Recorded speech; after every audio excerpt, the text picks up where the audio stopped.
like you all to know, particularly for people who own properties in missing middle housing areas, that this initiative is meant to provide opportunities for adding housing units. We're not taking or suggesting that anything be taken away from what you're allowed to do right now. It just gives you the option, if you'd like it, to look at what you might be able to add to your properties. It's an overlay. It's not required. It's simply another option.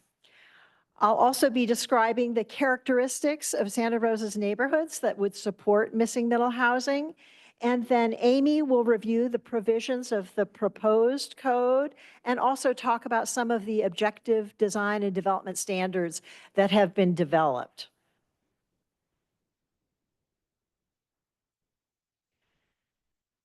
First, looking at a definition for missing middle housing, the consulting firm that we've worked with, who worked with us on preparing this code section, Opticos Design, defines missing middle housing as house scale buildings with multiple units in walkable neighborhoods. And all of these characteristics are important to create missing middle housing so that they function as walkable neighborhoods. And they developed this diagram showing single family houses on large lots at one end of the housing spectrum and mid-size units and condominiums at the other side of the spectrum. So what's missing is what this meeting is about tonight, missing middle housing. It's the duplexes, the triplexes, the quad units, a whole range of missing middle housing types, bungalow court, multiplex, live work structures that just create options for what you can do on your property. Some of the key characteristics of missing middle housing are the development of small units within, as we've said, walkable areas. Most of the structures are 2 to 2.5 stories high. They're well designed. Most units are 500 to 1,000 square feet. They can be deed restricted as affordable units, but they're not required to be. But by virtue of their size, they tend to be more affordable units. Adding units in this way creates what we refer to as gentle density, which means they don't transform the character of the neighborhood. The idea is simply to add more housing units for people to provide some additional options, but they're designed very carefully so that they don't transform the character of existing neighborhoods. The density ranges we're looking at are for medium density areas, and that's 8 to 18 dwelling units per acre, and medium high density areas, just 18 to 30 units per acre. And then near transit areas, they could be up to 40 units per acre. Designing units with missing middle housing, and you're allowed to do a range of units in any given neighborhood, tends to create a minimum average density of 16 dwelling units per acre. And that's the minimum that's required generally to provide for transit and to provide for walkable retail.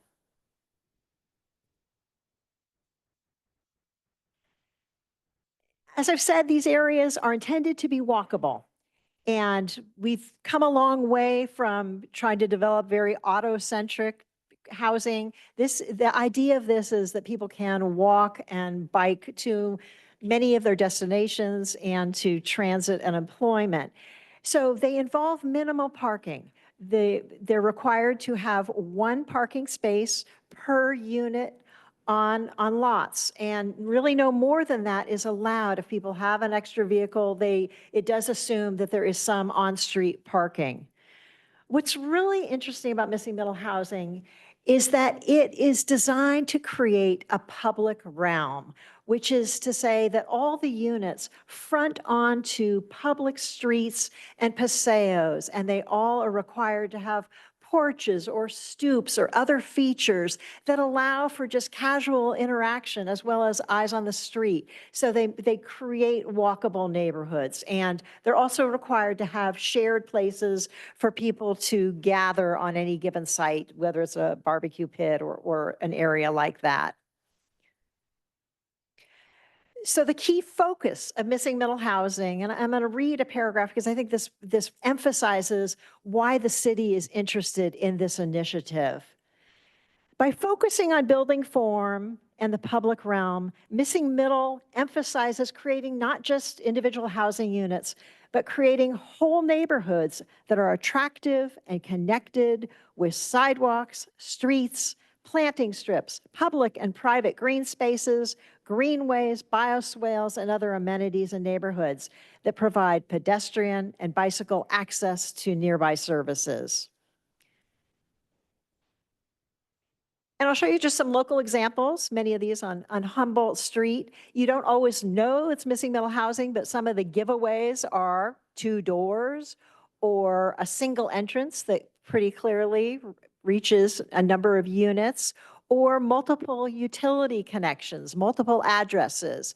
And so these were very common, built, before the 1940s. This was just a very common type of development that was built.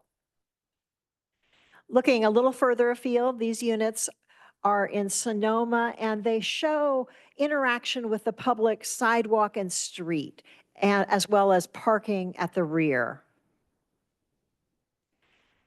Larger units with multiple units within a given structure, with parking at the rear. In this case, they have some qualities of missing middle, but not others because they don't really connect with the street. Here's a better example of units that do connect with the street by virtue of having porches just, near the sidewalks. This is a very popular type of missing middle housing. This is a cottage court unit where there are units that are surrounding an open green area. This is an example in Healdsburg. Further afield, this is an example of a cottage court development in Langley, Washington. So why did missing middle go missing? Missing middle housing go missing? The focus for many years was on building at the periphery of towns where land was cheaper, and it was very auto-centric design. It was easier to get loans working within those areas. And then why the renewed interest right now of missing middle housing? Missing middle housing addresses changing demographics. We have shrinking household size. Approximately 30% of our households are single occupancy, and 85% of households do not have children. There's less upkeep with missing middle housing, or at least it's shared by the people in a particular unit. And many millennials and baby boomers are interested in walkable neighborhoods with less upkeep of houses and yards. And we have more retirees. About 10,000 baby boomers are retiring every day. Many have limited savings and are looking for smaller, more affordable units. So the emphasis on missing middle is livability, creating walkable, bikeable neighborhoods. This results in improved physical health and well-being because people are able to walk just as a part of their daily, day-to-day practice. They're sociable. By having, just by design, people it creates opportunities for interaction.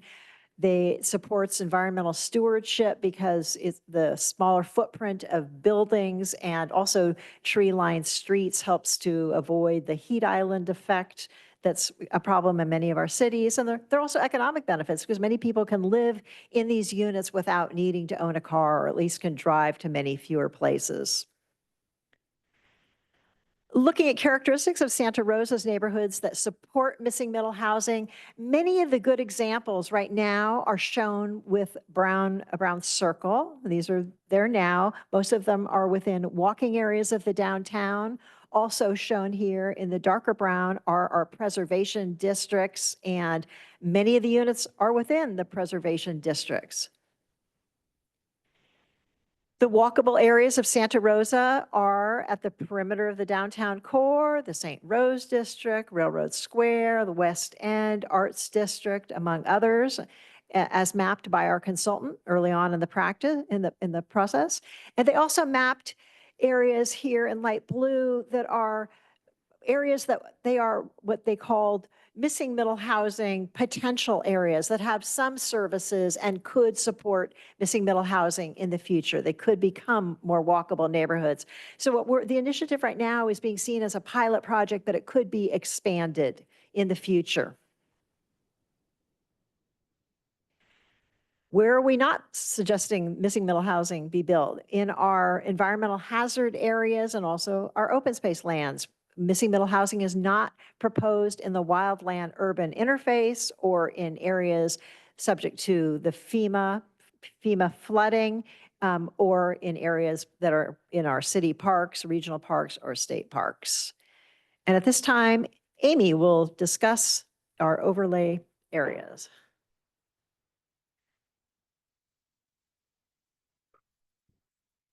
Good afternoon, everyone, and thank you so much for attending this evening. Thank you, Nancy, for starting the presentation.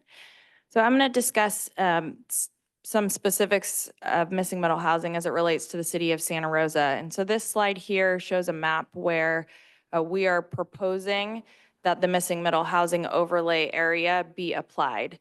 Now, I realize that, this is a large map, and if you received a notice in the mail, that means that your property is proposed to have this added option for housing.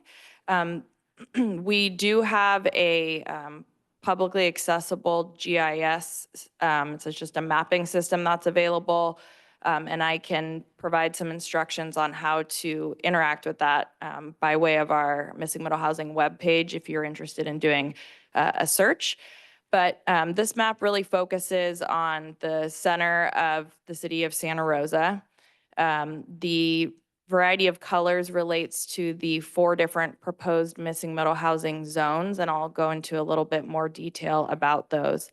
But as it relates to what Nancy was saying earlier, the consultant group that helped us with this process first looked at properties that are already designated for more medium density residential development, and then looked at a number of other factors, including environmental hazards, as well as average lot sizes to ensure that this type of housing would even be feasible. And so that's how we ended at this place that we are now. Again, this is just proposed, so prior to anything being in effect, it would go through the public approval process, which includes action by the city's planning commission as well as the city council. So this slide here goes into a little bit more detail as it relates to the 4 different zones. There are 2 main zones, so missing middle housing small and missing middle housing medium, and those just relate to the size of the building types that would be allowed. The subzones just relate to additional kind of design features that the buildings could include, which relate to retail development. So this slide shows a little bit more about missing middle small and what types of features would be included. But as I mentioned, these are really small to medium sized buildings. My next slide will show you a few examples of those. And so these are really designed in a way that is compatible with what people typically think of as detached single family neighborhoods.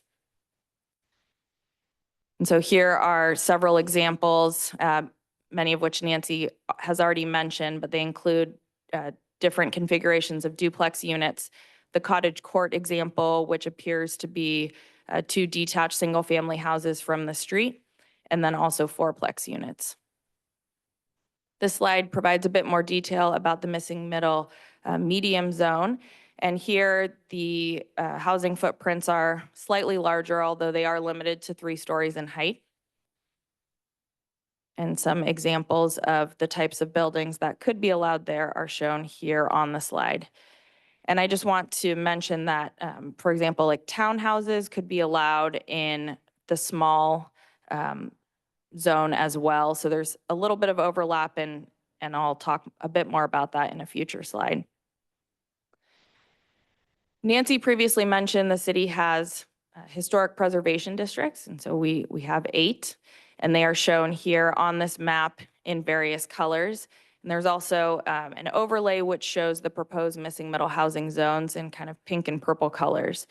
So we wanted to highlight that there are proposed areas for missing middle housing in 5 of the 8 historic preservation districts. And as Nancy stated, a lot of the development which currently exists in these districts is missing middle housing with the structures closer to the street, parking to the rear, and structures that are 2 stories or smaller in height. Any development of properties within our preservation districts would still go through the city's landmark alteration permit process, which requires planning review and ultimately review by the city's design review and preservation board.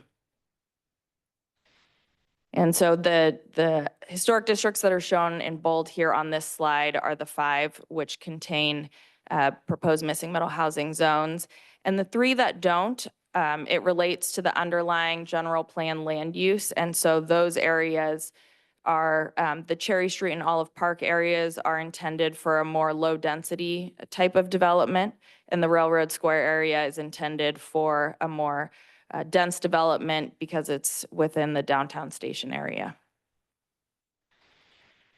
Next, I'm going to discuss some of our objective design and development standards. And so this relates to where the buildings would be sited on properties and also how they would interact with the public street, as well as characteristics like how far are they from property lines and how tall they are. So this slide here shows the key considerations and items that are addressed as a part of this missing middle housing project.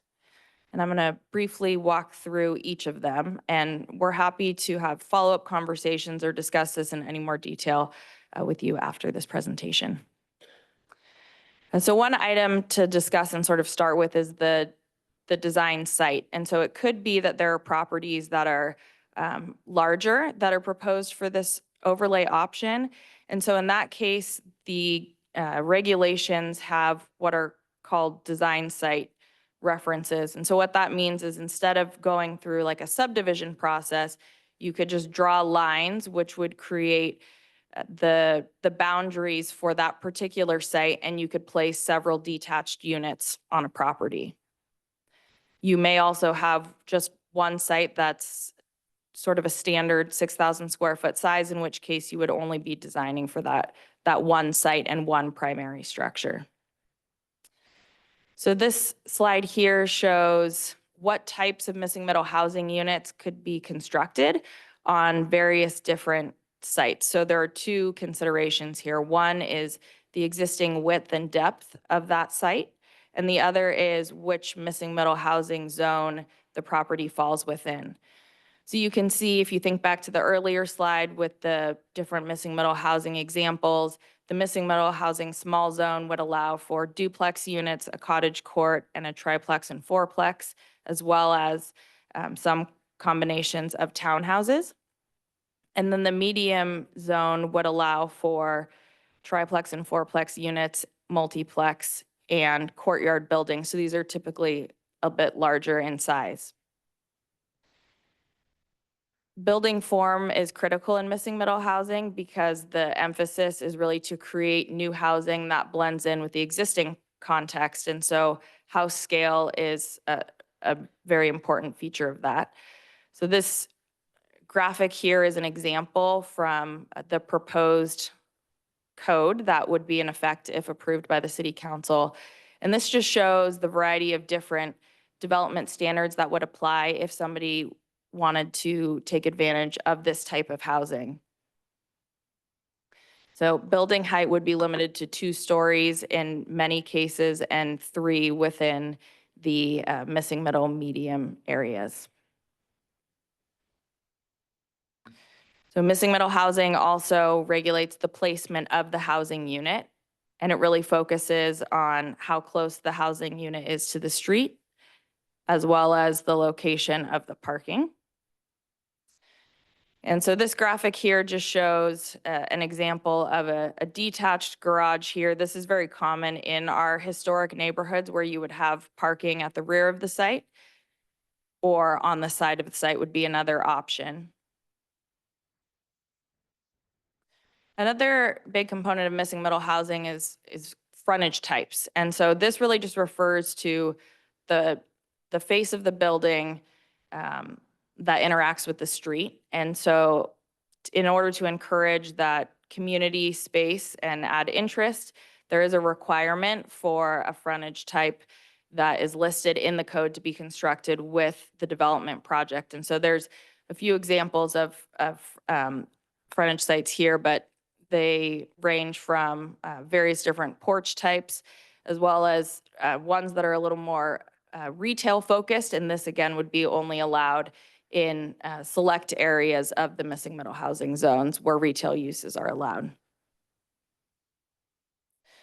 Civic spaces are another component of missing middle housing. So much like many housing development projects, there is a requirement to have private open space, but there's also an allowance for communal open space, or a requirement in some cases, depending on the size of the missing middle housing project. So here, this slide it probably doesn't encompass every comment, but we tried to describe this in a way that was a little more high level to summarize a variety of conversations that we have had to date and some emails received. Our goal through this meeting is to hear from you, and we certainly encourage you to provide any additional responses in writing or give us a call after this meeting as well. Some of the comments received related to just the general process to be included. What would this process look like going forward? And if somebody would like to have their property included, what would that look like if it's not currently proposed? We also heard a comment related to notification. So we did mail out a notice to the about 1,900 properties that are proposed to be included in this overlay zone. And ahead of future action on this item, we will be re-noticing each one of those property owners. We also take advantage of the city's email list and web notifications as well to ensure that other members in the community are aware of this process. There was a comment received as it relates to preservation districts, and I hope that part of this presentation tonight helps to address any of those questions. Those projects will go through the same level of review as any other property within a preservation district, as well as complying with the missing middle housing standards that we discussed earlier. We heard a comment about adequate parking. And so as Nancy mentioned, there is a requirement for one parking space per unit, which is less than what is required for many different housing projects currently within the city. However, this type of development and the sites selected were specifically chosen. The sites were specifically chosen because of proximity to services, transit, and walking and biking infrastructure. We heard comments about an interest in just providing additional housing options, in particular those that may be more affordable to members of the community who are looking to either purchase their first-time home or be able to rent a unit that works for them and their situation. There was a discussion related to making it easier for condominium developments to move forward, and so that would provide an additional ownership opportunity for those who are interested, and also a comment about fees and how those might relate to these projects. So fees are not a topic that we have discussed at this point. Fees are set by the city council, and so that is, we certainly welcome any comments related to fees, but that is not something that we have discussed as a part of this process thus far. So next steps, moving forward, all of these comments that we received will be forwarded to our review authorities within the city. So the next step is to present a study session to our Design Review and Preservation Board. This is a newly formed board. It was previously two different boards, the city's Design Review Board and the Cultural Heritage Board. The Design Review Board focuses on multifamily development as well as commercial buildings throughout the city. The Cultural Heritage Board was previously charged with looking at development within our preservation districts. Those two boards are now being combined into one. And so we're actually in the process of having that board be seated. But once that happens, then we will bring this item forward for its review and comment. And then the package will move forward to the city's planning commission, who will make a formal recommendation to the city council. So in terms of time frame, we're looking at May at the earliest for that design review and preservation board study session. We do apologize that we had to cancel the meeting that was set for March the 20th. We lost our quorum and ability of enough board members to be able to provide comments. And so we had to reschedule the meeting. So we do sincerely apologize if anyone came here and was unable to attend. And we will be providing updates on our website so you all know when that future meeting is scheduled. The meetings with the Planning Commission and the City Council. So those are the meetings where the review authorities will really be focused on not only the content of the standards that we discuss, but also the properties that are included. Those will be scheduled for action this summer. So most likely in June and July. The June, July, August timeframe is what we have mapped out currently. But again, on our webpage, we will post the exact date as soon as it's available. And so speaking of updates, we do have our webpage up here. So it's srcity.org/missingmiddlehousing. And we've have a newly created button here. It looks just like what you see here on the slide. If you enter your email address there, anytime we have updates to the web page, you'll get an automatic notice. And we don't make updates all that often, so we won't be filling up your inbox. But that way you don't have to keep checking if you want to participate in future meetings. So Nancy's contact information and my contact information are included here. And we're certainly happy to have any additional conversations after this evening. So thank you so much. That concludes the formal presentation, and I think we can move into any questions or comments. And we do have 2 lecterns at the top there that are each include a microphone. So if you're interested in making a comment or if you have a question, thank you so much. Is this mic on? Yes. Okay. Hi, I'm David Carpenter. I'm an architect in town here. And about 20 years ago, I noticed that we were missing a big part of the market in houses that were smaller and affordable by design and in walking neighborhoods. So I thought I should go do one and see why no one else is doing them, And I went on I feel a little bit like Don Quixote because I spent 20 years getting approvals for one of these projects. And I found out that the city actually had tremendous barriers that city council had passed from the days when we really didn't want development. So we were making it difficult for people. We weren't using conventional building code standards.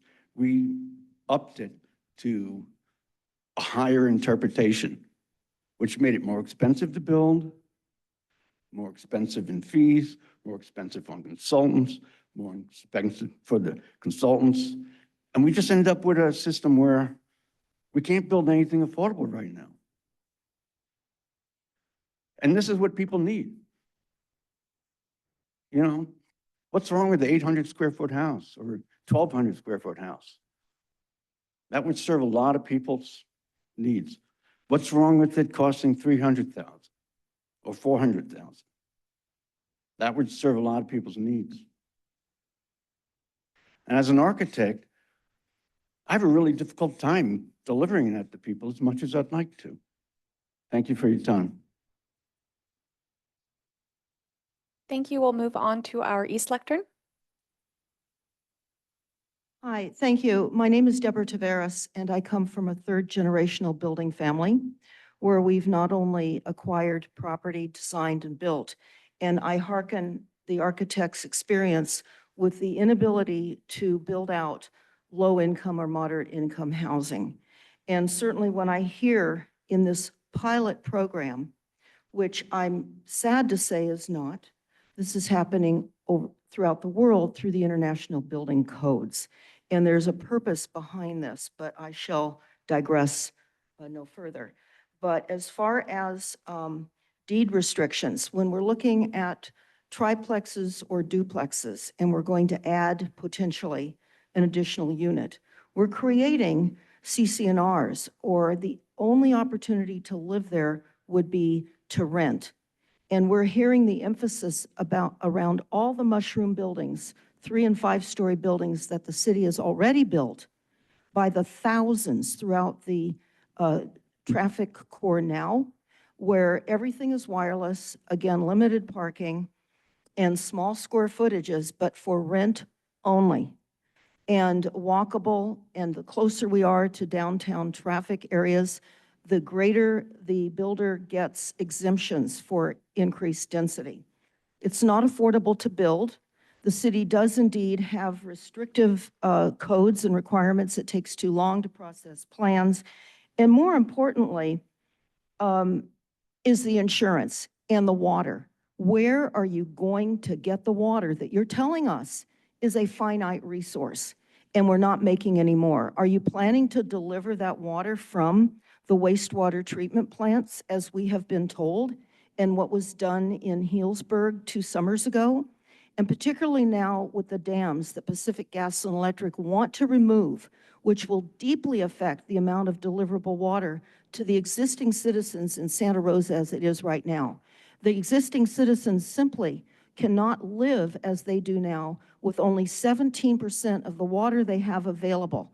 We're talking about just general health requirements in their homes and no exterior landscape watering. I'm seeing very little landscaping. I know that the city is behind zero carbon, reduced carbon. That's reduced oxygen.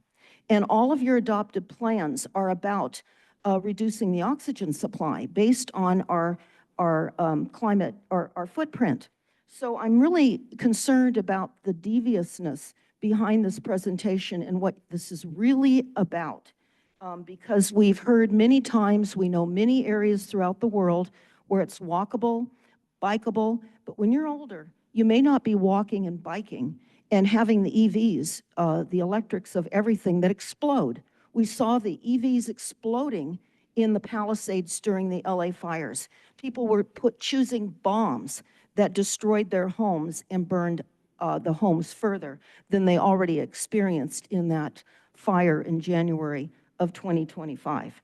So insurance also, many people are experiencing the inability to get insurance coverage.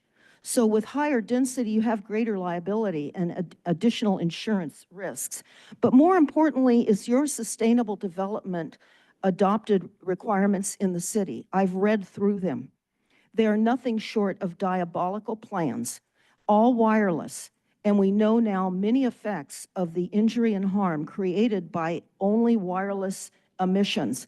That is why California was able to get the smart meter electric opt-out years back. Excuse me. And now you're converting everything to electric. Excuse me, just because there are many people standing up and we only have 25 additional minutes, we're going to need to wrap up the comments, please. Okay, so am I finished now or can I wrap it up?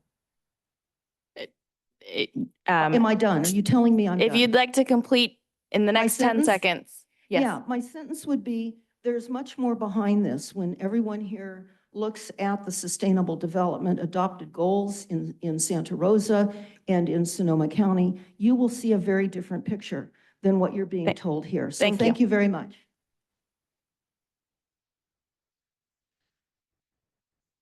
Wes Lectern? Okay.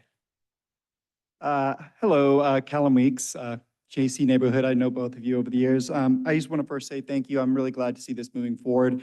And my first and I think biggest, loudest comment would be that we need as many missing middle housing units as we can possibly build. Preferably for sale. As someone who's a young professional, I've given up hope even trying to buy missing middle housing or just a condo generally. Insurance costs have gone through the roof, and there's a lot of other things that are, kind of happening concurrently that have made it untenable. To the thing that I wanted to raise, really, one of my biggest issues has always been parking. I do appreciate that it's one parking space per unit. However, I'm not sure if the documents or the planning efforts thus far have contemplated shared parking agreements and getting rid of the parking requirements altogether. If, say, there's a shared parking space, an underutilized bank, there's so many banks with underutilized parking. So if that's contemplated, great. If it's not, I'd love to see that explored a little bit more and see if we can lower those parking requirements. I do know it's often the case that developers will actually build above what is required of their parking. That is in fact often the case. It was with the North Smart Station project, which Labatt, no, whatever, you know which one I'm talking about, the big 750 unit project. So parking maximums, I think, would be appropriate as well. And I know we've contemplated that to some extent in the past, but I'd really like to see the city move forward with that, because we really need to focus on a more pedestrian-oriented community. And I do hear the comments of the last speaker. We need to make sure that it's accessible for everyone. That is really important. We need to make sure that everyone can get around our community, and there's certainly ways that we can go about fixing that. And I think really the last thing I'd like to raise, which I know I've shared with you before, Ms. Nicholson, is for the projects that are existing along arterial routes, I'd really like to see us really give consideration to potentially applying the Santa Rosa density bonus. The more units we can get along our core arterial routes, the better. We need to build as high as we can, and I know that might frustrate some people because of the height and everything, and it's uncomfortable. It is, I know, but we are in a housing crisis and we need action. So I'll leave you with that and follow up with additional comments. Thank you very much. Thank you. East Lectern. Am I on? My name is Orlane Kurla, and my biggest concern are the cars. I've seen some of the units that are already built, and one little car per unit. Both parents may be working, they may have several children. We escaped during the Santa Rosa fires in 2017. My daughter was living with us. All three of us had cars. We all drove our cars away. We needed those cars, and had we all been on bicycles, we would not have gotten very far. There was no time to call a Uber, and you could not possibly wait for mass transportation when you're escaping a fire. So I think these units need to have more than just one parking space per car. And I know the whole objective of this is to get us out of our cars, but I personally love the freedom that cars bring. And I know that we can be so much more easily controlled if we're on mass transit or riding bicycles or walking. I think that's part of this plan, is to really control us. And I don't like that. I think Americans have always loved freedom, and we enjoy the freedom that cars bring. And I agree with so much of what Deborah has said. I do believe that these plans are not just specific for Santa Rosa. This is part of a nationwide planning as well as worldwide planning. You find these are something called 15-minute cities, where you have 15 minutes to go and do your shopping and come back. And they're kind of making us very confined inside these 15-minute cities. If you have not examined that or researched it, just look it up. It's going on around the world. And the fact that they keep wanting us to be closer to shopping areas, this is all part of the 15-minute city design. Thank you for having this hearing. We appreciate it. And I have to leave now to another meeting. Thank you. West Lectern. Yeah, hi, my name's Troy. My house lies within this overlay area, and I just want to say this is a great idea. I wish this happened years ago, because I've been trying to expand my house, but there's all these limitations. There is that SB law that went into effect where you can add an ADU, JADU, which I'm in the process of doing. It's still in the pre-planning phase. But I'm curious how ADUs and JADUs would fit in to this missing middle housing situation. Am I allowed to have, let's say, put up a duplex, small duplex, and have a JADU and an ADU? So yeah, I'd just like to maybe have some explanations on that. If not tonight, then maybe on the website. Thanks. Thanks, Troy. And I can quickly answer that question, hopefully, in case others were curious. So both housing types would be allowed. So the state allows for a certain amount of ADUs depending on if the site is a single family site or a multifamily site. So the existing standards would still apply even with the missing middle housing development. Thank you. East Lectern. Hello, my name is Stephanie Tehan, and I live in the Santa Rosa JC area. And I did have some concerns. I won't go over all the concerns, but I'll just start out with how the notification was done. So I got something in the mail that says you are being contacted because your property is located within an area that would be eligible for missing middle housing development. That statement right there is very deceiving. So it wasn't until I went onto the website, which is also making people who get this notification jump through another hoop, that I realized that my house was in the pink color, which meant rezoning. So that is a problem.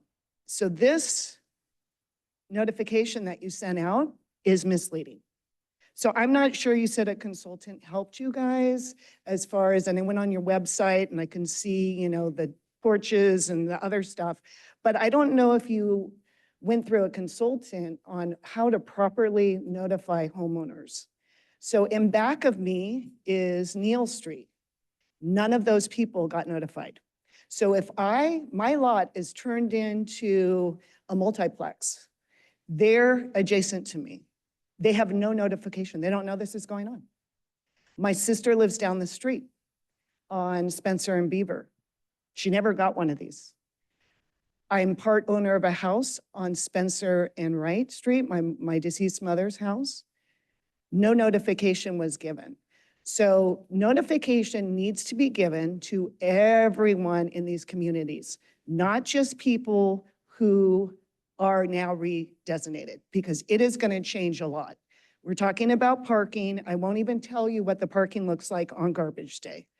People put their garbage cans out, there's nowhere to park. And then if there's 4 units on a space, that parking space is completely filled. But again, I mentioned I have many other concerns. The other thing, I don't know if you did when you notified people, if you sent the notice to the address or you sent the notice to the property owner. So if you sent the notice to the address, it might have got to the renter and the homeowner has no idea. So again, I don't know. I'm just looking at what I experienced, that only people whose lots were redesignated got a notification, and that notification was misleading at best. Thank you. Thank you. West Lectern. Hi, my name is Evgeny Alon. Out of respect for everyone waiting in line. Could you speak just a little closer to the mic? Thank you Sure. so much. Is this better? Yes. Hi, my name is Evgeny Alon. Out of respect for everyone waiting in the line behind me, I'll try to keep this fairly brief. My question really just goes to how this is being incentivized. Are there going to be any kind of, sorry, I can see you're struggling to hear me. Are there going to be any kind of city granted subsidies or tax breaks or anything like that? Or is this really just as the homeowners want to do it? That's it.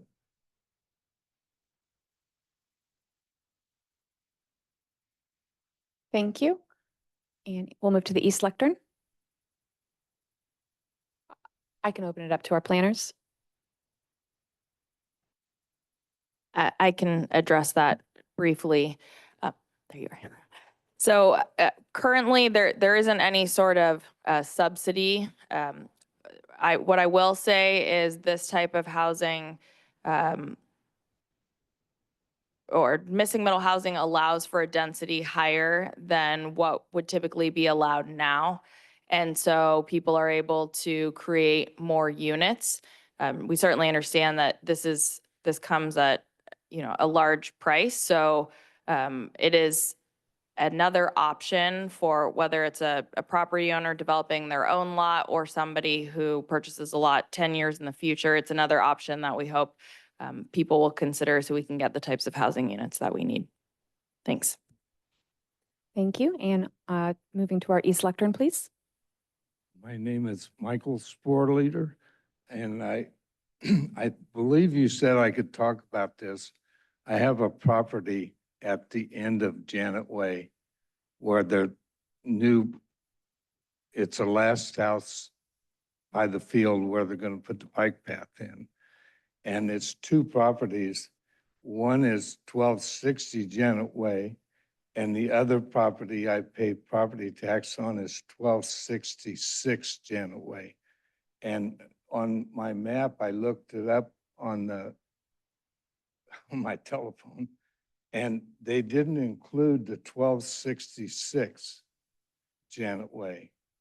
And I'd like to have that included if I could. My plan, just two parts, and it won't take a second. Also, can you demo your home? And I have room for a fiveplex I already have 5 parking spots. And that would be in the same footprint as my home. That's pretty much it. Okay, thank you for your question. I wrote down your 2 addresses so I can take a look at that and then follow up with you. If you can just wait a moment after the meeting, I can get your contact information. And typically, if you're outside of a preservation district and you have a structure that you would like to demo so that you can create this type of housing, that would be just a building permit. And so you would just work with our building staff on getting that permit. But there's no special approval other than a demolition permit if you're outside of a preservation district. Thank you very much. Sure. Okay, thank you. Before we move on to the West Lectern, I just want to let everyone know we will be launching the slide that has both Nancy and Amy's contact information here shortly, just in case you didn't grab it earlier. So with that, we'll go ahead and move on to the West Lectern. Hello, my name is Jordan Rampt. I live in the Santa Rosa JC neighborhood. I'm a young working professional who's been grateful enough to call Santa Rosa my home for about 15 years at this point.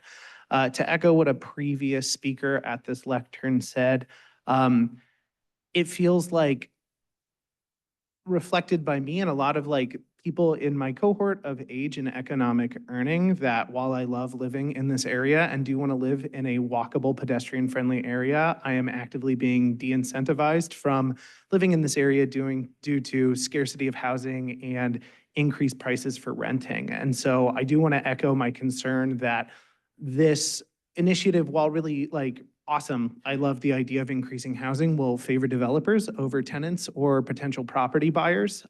Looking through the plan, I did see a sheet that named the projected rent for a 2-bedroom unit in missing middle housing. And correct me if I'm wrong, I could have totally read the chart wrong, but still felt like that projection for that rent was prohibitively expensive. And so my hope for this project is that along with increasing the availability of housing and pedestrian-friendly neighborhoods for a younger class of working citizens living in Santa Rosa, there's also scaffolding in place to make sure that tenants are able to afford it, as well as projects in place to ensure that a certain percentage of this housing being created is available for purchase. It's really important to me to feel like I have a equity stake in my community, and as a renter, it just, with ever increasing rent prices, that feels difficult to do. The last thing that I'll say, because I know that we're running out of time, is that I think the other concern that I have is that this initiative is not happening in conjunction with problem shooting possible bottlenecks as it relates to public infrastructure, such as public transit. I've heard a lot of people say concerns around parking. And my wonder is in tandem with this, is there revitalization of public transportation happening to de-incentivize multiple car households happening? What is the plan for enticing businesses to go into frontages in missing middle housing for businesses? Because I have seen work-live places and mixed-use zoning pop up in and around the county and in other neighborhoods that fell through because the idea is that the demand or the supply would rise the demand, and that didn't happen. And so I do wonder what the like additional considerations are being given to this project just outside of like this rezoning initiative. That being said, I'm really excited at the prospect of it. I think we desperately need as much affordable housing as we can, especially if we're going to continue to try and attract or maintain a younger generation of working class citizens living in Santa Rosa. Thank you. Thank you very much. And moving on to our East Lectern. Well, I feel like I've been teed up here. So I didn't get my driver's license till I was 27. I grew up in central London. I didn't have need of a car for most of my life until I moved to America. I live a 3-minute walk from this room right here. We can walk into downtown, and that's all fantastic. There are new bike lanes on Santa Rosa Avenue. Excellent.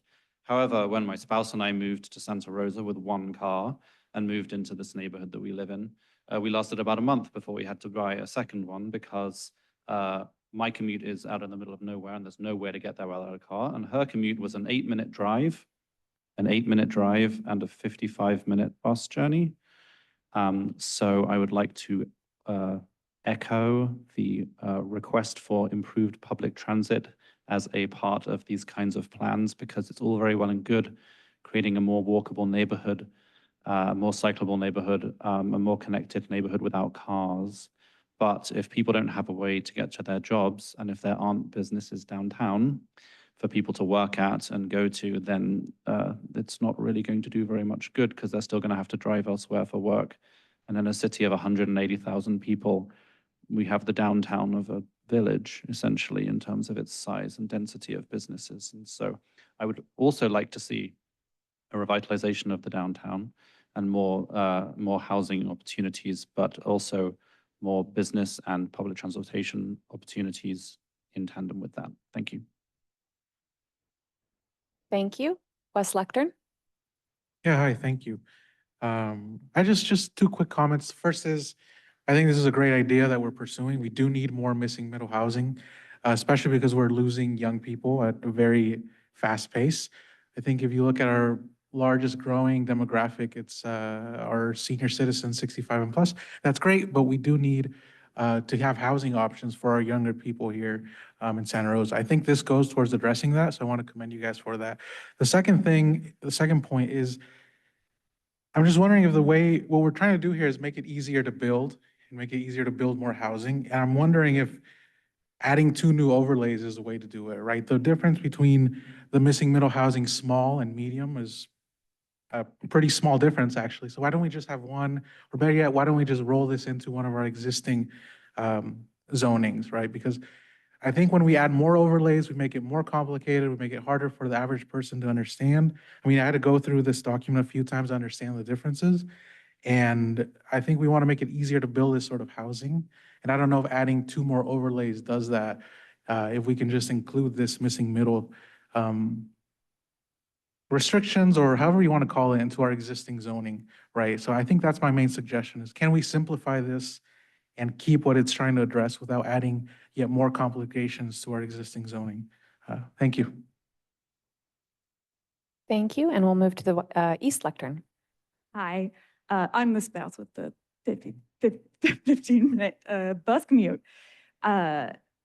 I want to say just a few quick things. First of all, thank you for hosting this meeting and giving us the opportunity to speak back to this plan, which I think has so much that is really wonderful in it. And I appreciated in particular how clear it was that you guys were thinking about the character of each neighborhood and the needs of the people in that neighborhood, as well as the members of our community who are going to move through those spaces.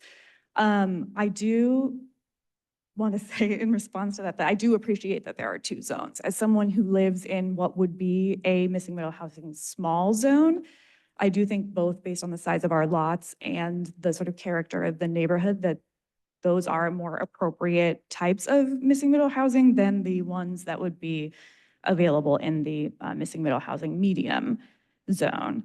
I also so much of what is in the plan is really beautiful. Like, I would be delighted to see some of these things in my neighborhood, but I did notice that a lot of the required frontages seem to include the potential for stairs. And so I'm just wondering about how, especially as we are looking at populations of people who are retiring or people who are maybe on fixed incomes, how we are including accessibility considerations for people who have mobility issues and being able to either rent or buy one of these types of units.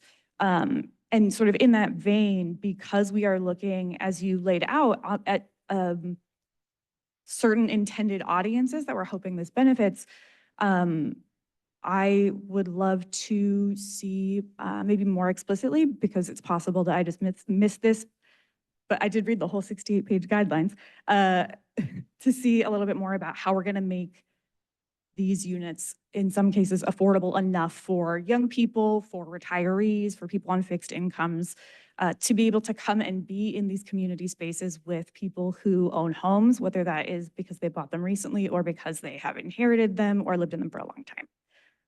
Thank you very much. Thank you. Wes Lectern. My turn. Hi, I'm Abby Arnold, and I'm a homeowner in Montgomery Village neighborhood. I am here to support the changes that are proposed. We definitely need much more missing middle housing.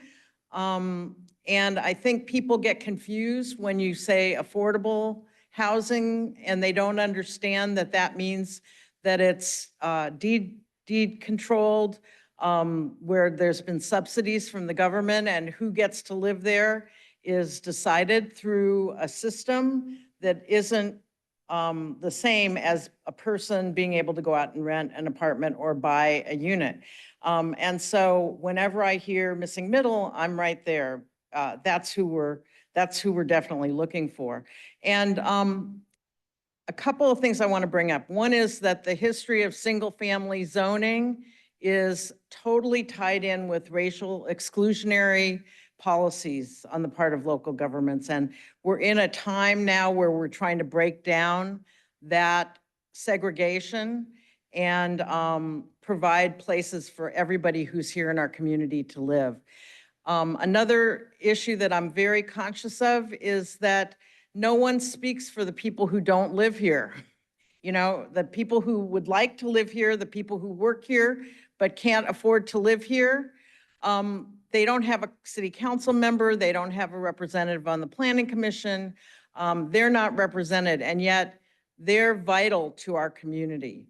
So I've run, one of the examples I use is that everybody talks about, oh, here's a house where you can rent out a unit to a traveling nurse. Why don't we have nurses who can live in our own community? They can't afford to live here. They've got to find people who travel to come to staff our hospitals. Our schools are starting to close, and that's because there aren't enough kids to fill the seats in the schools. So no one's speaking for the future. And I want to be somebody who's here as a senior saying we have to make room for people who want to live here and who will live here in the future. In terms of walkability, I also want to say I'm 71 years old. I should not be driving for too many more years. And so I want to be able to walk to a grocery store and to a health club and to a post office and to a place to get coffee and all those kinds of amenities that, so walkability is not just for young people. It's also for seniors who really at some point should not be driving. The one last thought I want to leave people with is something that a friend of mine said when she was trying to build in another city an add-on to her house. And she said, they require you to build a parking space or a bedroom actually for your car before you can build a bedroom for your child. Why are we giving cars so much power in our society? We really need to look at what the needs of the people are to have housing and to be in community. thank you for your work on this, and I look forward to supporting it as you go forward. Thank you. And it looks like we have one more public comment. Michael Please. Hilber, I would be interested to know how many of the properties you identified actually have alley access, because to me, that's a big plus, and it's something that should be encouraged, because like, say if you have a narrow lot, it's zoned to take a duplex, and you have to provide parking and, an inviting front porch, it's quite difficult, because I assume you're gonna have to put a driveway up the side property line and go around to behind the unit. So it's very difficult to squeeze parking into a narrow lot with no alley access. So I think you should prioritize properties that have alley access so the parking can be around the back. And also, the general idea of only one spot per unit.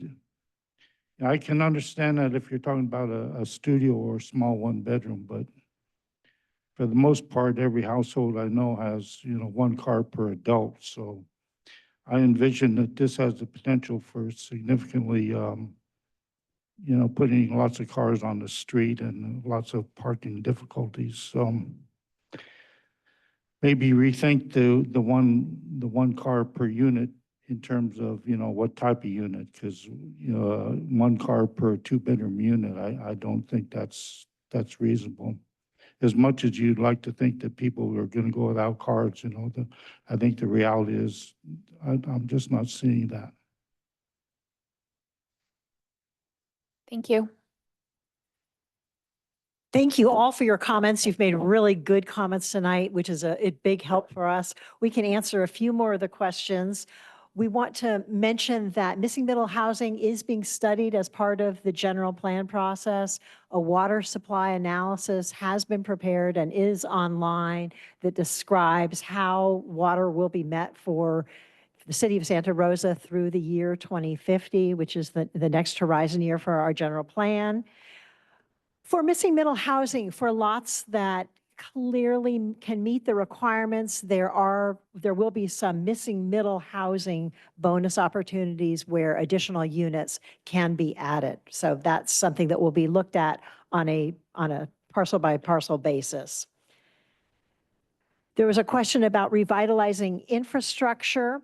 There is an active transportation plan that's going on right now that will help address bringing transportation needs to many parts of the city. And also, not just in missing middle housing areas, but our general plan process is looking at the general issue of infrastructure and how to bring infrastructure needs to areas that can be kind of nodes, retail nodes throughout the city that create more walkable areas throughout the city, not just in these missing middle housing areas. And Amy, you may have any further comments? But if not, we just really appreciate you coming tonight on an unusually warm, beautiful night, which is maybe a surprise for all of us. So thank you. Thank you very much, everyone.